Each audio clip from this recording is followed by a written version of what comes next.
or not. Ranting is the way I fight the summer heat.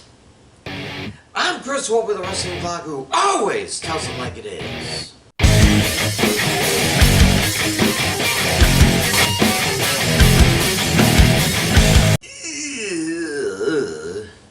Below my average.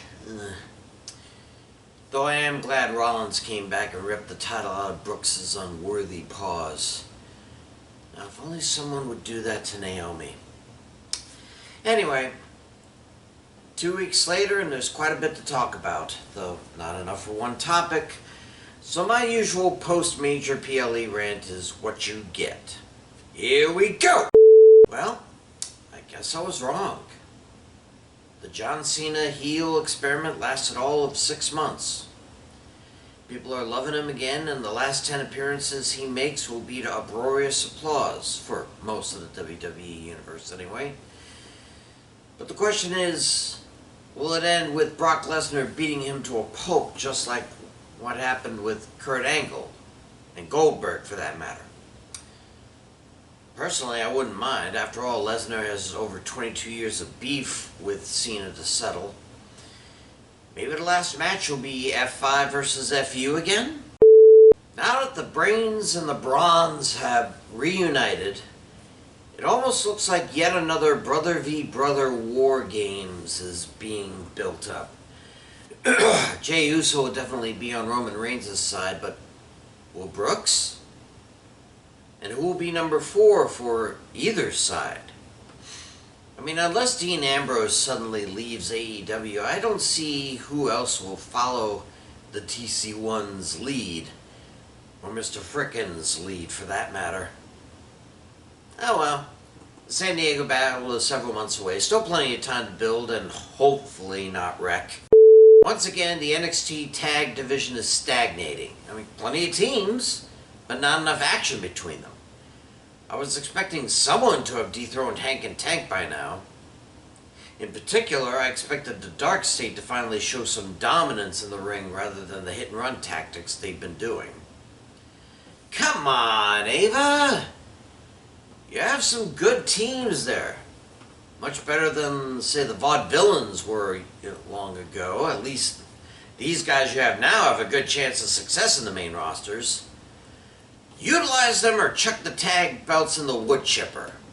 Speaking of unwanted titles, it seems the WWE has quietly retired the Speed Championships.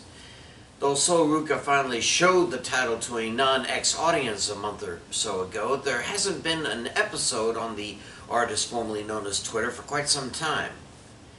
And I reiterate what I said about it when it first started. It was a bad idea all the way through. 5-minute matches were passé once jobbers were removed from the rosters in the 90s.